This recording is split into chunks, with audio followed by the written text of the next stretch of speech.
உலகெங்கும் இருக்கிற எண்ணற்ற நியூஸ் 7 தமிழ் தொலைக்காட்சி நேயர்களே, அன்பு தமிழ் நெஞ்சங்களே, உங்கள் அனைவருக்கும் அன்பான வணக்கங்கள். ஒன்றுமில்லாததற்கெல்லாம் ஏற்றுக்கொண்டிருக்கிற பொறுப்பை பாதியிலேயே விட்டுவிட்டு நிற்கதியாக்கிவிட்டு அதிலிருந்து தப்பித்து ஓடுகிறவர்கள் நிறைய பேர் இருக்கிறார்கள்.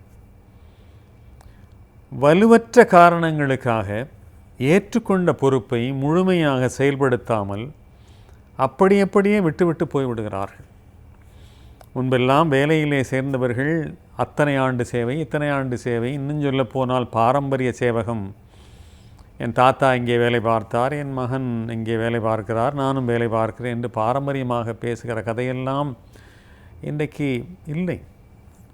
ஓராண்டு இங்கே, ஓராண்டு அங்கே, மறு ஆண்டு அங்கே என்று அமெரிக்காவிலே இருக்கிற கலாச்சாரத்தை நாம் இங்கே கற்றுக்கொண்டிருக்கிறோம். ஆனால் பொதுவாக இந்த மனநிலை நல்லதல்ல என்று சொல்லுகிறார்கள். இறங்கிய செயல் எதிலேயுமே பாதியிலேயே கைவிடுவது, அரைகுறையாக விட்டுவிடுவது, இடையிலேயே நழுவுவது, பொறுப்புகளை உதறுவது சரியல்ல. இந்த மனோபாவம் நம்மை மிகப்பெரிய பள்ளத்திலே கொண்டு போய் விட்டுவிடும் என்று எச்சரிக்கையை உளவியல் வல்லுநர்கள், மன ஆற்றலாளர்கள் சொல்லிக் கொடுக்கிறார்கள், தத்துவ மேதைகள் சொல்லுகிறார்கள். இன்னும் சொல்ல போனால் வெற்றியாளர்கள், அனுபவசாலிகள் எல்லாம் எது ஒன்றையும் ஏற்றுக்கொண்டால் அதை முழுமையாக முடியுங்கள். ஒரு வளையம் கம்பி ஆரம்பிக்கிறது என்றால் அதனுடைய மறு வளையத்திலே முனையிலே கொண்டு வந்து முடிப்பது தான் அது வளையமாக இருக்க முடியும். பாதியிலே அரைவட்டமாக முடிப்பதிலே பயன் இல்லை. அப்படி செய்பவர்கள் ஒரு சராசரி மனிதர்களாகத்தான் இருக்க முடியும். ஒரு சம்பந்தமில்லாத விஷயம் போல தோன்றும், ஆனால் நான் தொடர்படுத்துகிறேன். காளை சார்ந்த விளையாட்டுகள் என்று உலகிலே ரொம்ப பிரபலமானவை இருக்கின்றன. நம்முடைய மஞ்சு விரட்டுக்கு அப்பாற்பட்டு மேலை நாடுகளிலே, வெளிநாடுகளிலே அப்படி ஒரு விளையாட்டு இருக்கிறது. ஸ்பெயினுக்கு செல்கிறவர்கள் தவறாமல் மேட்ரிட் சென்று அந்த நகரிலே இருக்கிற ஒரு சிவப்பு துணியை பிடித்து எதிரே வருகிற ஒரு கொடுமையான, கோரமான, மிக பொல்லாத மாடுகளை எல்லாம் அப்படி விலக்கி வெகு லகுவாக கையாண்டு கடைசியிலே அதனுடைய முதுகிலே ஈட்டியை குத்தி அதை சாய்க்கிற விளையாட்டை நீங்கள் திரைப்படங்களிலே பார்த்திருக்கலாம். இன்னும் சொல்ல போனால் நம்முடைய மன்மத நம்பு போன்ற கமலஹாசன் அவர்களுடைய படத்திலே கூட அந்த காட்சியெல்லாம் வருகின்றன.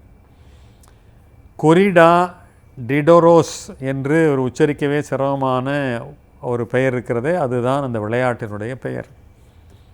காளை விளையாட்டிலே இன்னொன்று ஒரு விளையாட்டு இருக்கிறது. இது ஸ்பெயினிலே கிடையாது, அமெரிக்காவிலே இருக்கிறது.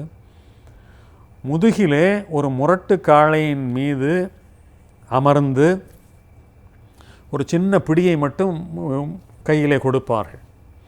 ஒரு கட்டையிலே அடைக்கப்பட்டு ஒரு பெரிய வீரர் அதிலே முதுகிலே அமர்ந்திருப்பார். சடாரென்று அந்த கட்டையை திறப்பார்கள். உடனே அந்த மாடு குதிக்கும் பாருங்கள், துள்ளி. அப்படியும் துள்ளி குதித்து ஒரு மாடு கூட தன் மீது அமர்ந்திருக்கிறவனை அனுமதிக்கவே அனுமதிக்காது. எப்படியாவது தள்ளிவிட்டு, முடிந்தால் மிதித்துவிட்டு, மோதி காயம் ஏற்படுத்தி விட்டுத்தான் அந்த காளை ஓடுமே தவிர முதுகிலே அமர்ந்திருக்கிறவனை சரி நீ எங்கே வேண்டுமானாலும் சொல்லு, நான் செல்லுகிறேன் என்று ஏற்றுக்கொள்ளாது. அந்த ஆட்டத்திலே எந்த ஒரு தனிநபர் 8 வினாடிகள், அதிகம் கூட இல்லை, ஒரு சில நிமிடங்கள் எல்லாம் இல்லை, 8 வினாடிகள் அவர் அமர்ந்து அந்த பிடியிலே அமர்ந்து பிடித்தபடி அந்த காளையிலே அவர் தங்கிவிட்டால் அவரே வெற்றியாளர்.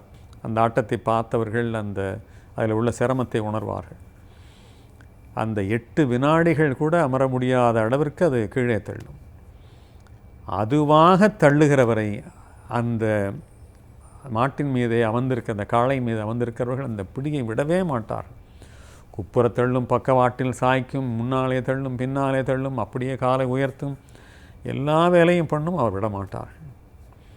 அப்படி எந்த ஒரு வேலையும் இனி விடவே முடியாது, இனிமேல் தாக்கு பிடிக்கவே முடியாது என்கிற நிலைமை உருவாகிற பொழுதுதான் அந்த இதை விட வேண்டுமே தவிர, அந்த காளையிலே அமர்ந்தவருடைய மனநிலையைப் போல அவ்வளவு சுலபத்திலே நாம் அந்த அமர்ந்திருக்கிற பொறுப்பிலே, காளை மீது அமர்ந்ததை போல அந்த பொறுப்பை சுலபத்திலே அதை தள்ளிவிடக்கூடாது.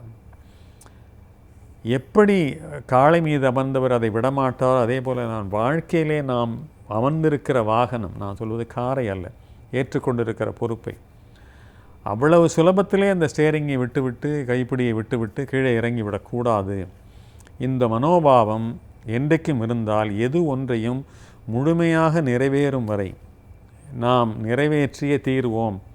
அதுதான் ஒரு தரிகட்டு ஓடுகிற வாகனத்தை கூட கட்டுப்படுத்தி முறையாக செலுத்துவதற்கான ஒரு பெரிய பொறுமையையும் ஆற்றலையும் நம்முள்ளே வளர்க்கும். ஒரு மிகப்பெரிய மலைமுகட்டிலே ஏறலாம், மூச்சிறைக்கலாம், நீரில்லாமல் போகலாம், நாக்கு தள்ளிவிடுமோ என்ற அளவிற்கான நிலைமைகள் உருவாகலாம். ஆனால் அது விட்டுவிடக்கூடாது.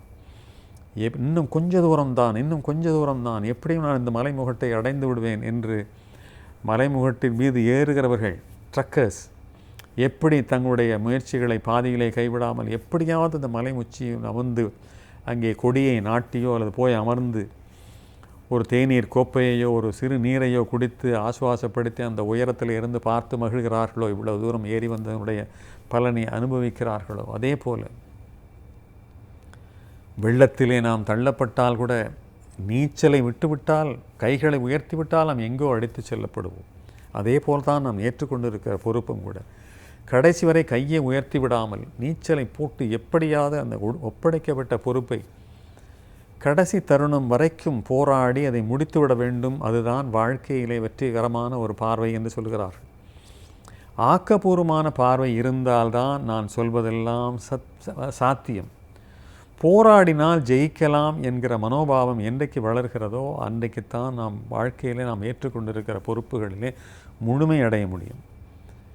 போராடி பயனில்லை, இனிமேல் இதற்கு காரியமில்லை என்று நெருங்குகிற வேளையில், வெற்றியை நெருங்குகிற வேளையில், ஒரு கிட்டத்தட்ட ஒரு மிகப்பெரிய பள்ளத்திற்கு முன்பாக அதை தடுத்து நிறுத்திவிடக்கூடிய ஆற்றலை நாம் பெற்றிருந்தும் ஐயோ என்று கையை உயர்த்துகிற பொழுது நாம் மாபெரும் பள்ளத்திலே தள்ளப்படுகிறோம்.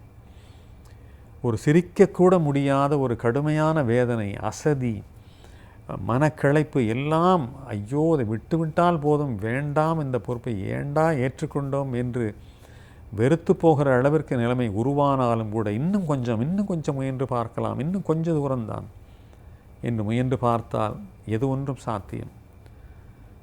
நாமக்கல்லை சேர்ந்த சங்கர் ரமணி அவர்களை பற்றி நான் ஏற்கனவே சொல்லி இருக்கிறேன். கைவிட்ட எண்ணெய் கிணறுகளை தோண்டி எடுத்து வெண்ணெய் எடுத்தவர் அவர். ஒப்பற்ற தமிழர். ஒரு கை பார்த்து விடுவோம் என்று எதிரிகளோடு நாம் போராடுகிறோமே தவிர எதிரியாக இருக்கிற பிரச்சனையோடு நாம் போராடுகிறோமா என்பது பெரிய கேள்வியாக இருக்கிறது.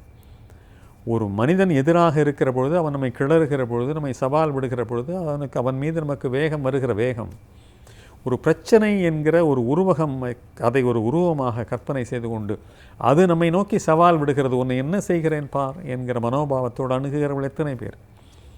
அது மனிதனாக இல்லாத காரணத்தினால், அதற்கு ஒரு உயிர் இல்லாத காரணத்தினால், அதற்கு ஒரு உணர்வு இல்லாத காரணத்தினால் ஒருவேளை நாம் அது போராடாமல் விட்டு விடுகிறோமா என்று தெரியவில்லை. அதை ஒரு உருவாக கருதி, அது உயிராக கருதி எப்படி ஒரு எதிரியையோடு சவால் விட்டு உன்னை என்ன செய்கிறேன் பார் என்று எதிரியை சவால் விடுகிறோமோ, அப்படி நாம் ஏற்றுக்கொண்ட பொறுப்பின் மீது, நம் பிரச்சனைகள் மீது, அந்த சவால்கள் மீது எப்படி நாம் போராடி ஜெயிக்க வேண்டும் என்கிற மனோபாவத்தை வளர்த்து கொண்டால்தான் நாம் எந்த ஒரு சாதனையும் முழுமையடைய செய்ய முடியும். முழுமை இல்லாததை முக்கால் கிணறு தாண்டி பயனில்லை. ஒரு மூழ்குகிற கப்பலிலே இருந்து கடைசியாக வெளியேறுகிறவர் மாலுமியாகத்தான் இருப்பார். முதலிலே அவர் குதித்து வெளியேறினால் அவர் மாலுமியே அல்ல. ஏதோ மாலுமி என்பவர் ஏதோ சரியாக நீர் தடத்தை பார்த்து செலுத்த தெரிந்தவர், சரியாக ஆர்பரிலே துறைமுகத்திலே நிறுத்த தெரிந்தவர், புயல்களை சமாளிக்கக்கூடியவர் என்பதல்ல. அவர் துணிவு மிக்கவர். எது ஒன்றையும் இறுதியாக நிறைவேற்றிவிட்டு அவ்வளவு பேரையும் வெளியேற்றிவிட்டு அவ்வளவு பேருக்கும் பாதுகாப்பு தந்துவிட்டு கடைசியாக மூழ்கிற கப்பலிலிருந்து குதிக்கிறவரை தான் மாலுமியாக இருக்க முடியும். ஒரு பட்டனை அமுக்கினால் நாம் தூக்கி எறியப்படுவோம் என்கிற ஒரு வசதி போர் விமானங்களிலே இருக்கிறது, சாதாரண விமானங்களிலே இல்லை. ஒரு போர் விமானத்தை பார்த்தீர்கள் என்று சொன்னால் நீங்களே கூட கவனித்திருக்கலாம். நகரம் சார்ந்த பகுதிகளிலே IAF என்று சொல்லப்படுகிற இந்தியன் ஏர்ஃபோர்ஸ் உடைய விமானங்களிலே பயில்கிறவர்கள் பார்த்தால் அப்படியே டைவடிப்பார்கள், தலைகளாக போவார்கள், அப்படியே மேலே செங்குத்தாக எழும்புவார்கள். இதெல்லாம் எதற்கு தெரியுமா? ஒரு விமானம் சுடப்பட்டு விட்டால் கூட, தலைகளாக புரண்டால் கூட எந்த நிலையிலேயும் நிலை குலையாமல் எஜெக்ட் என்று சொல்லப்படுகிற அந்த பட்டனை அழுத்தி தூக்கி எறியப்பட்டு கடைசி நிமிடம் வரை அந்த விமானத்தை காப்பாற்ற முடியுமா? சேதாரமில்லாத பகுதியிலே போய் அந்த விமானம் விழும்படியாக செய்துவிட்டு அதன் பிறகு நாம் வெளியேற முடியுமா? நம்முடைய உயிர் மட்டுமல்ல, அந்த போர் விமானம் எத்தனையோ கோடி பெறும். அதை சரியான இலக்கிலே விழும்படி செய்துவிட்டு அதன் பிறகு நாம் வெளியேறுவோம் என்று கடைசியாக வெளியேறுகிறவர் தான் உண்மையான போர் விமானியாக இருக்க முடியும். எடுத்த எடுப்பிலே ஏதோ குண்டு பட்டு விட்டது, உண்மை நேசாக வாலிலே நெருப்பு பற்றி கொண்டது, உடனே தன்னை எஜெக்ட் செய்து வெளியேறுகிறவர் நல்ல போர் விமானியாக இருக்க முடியாது என்று விமானத்தளத்திலே பேசுகிறவர்கள் சொல்லுகிறார்கள். பலூன்களுக்குள் இருக்கிற காற்று சாதாரணமான காற்றாக இருந்தால் அது தரையிலே அலைந்து கொண்டிருக்கும். ஆனால் அதற்குள்ளே இருக்கிற காற்று ஹைட்ரஜனாக இருக்கிற பட்சத்தில் வானத்தில் எழும்பி மேலே எழும். எனவே உள்ளடக்கம் சிறந்ததாக இருக்கிற பொழுது எது ஒன்றும் நிறையும், மலரும், பறக்கும், மேலெழும், உயர்ந்து வரும்.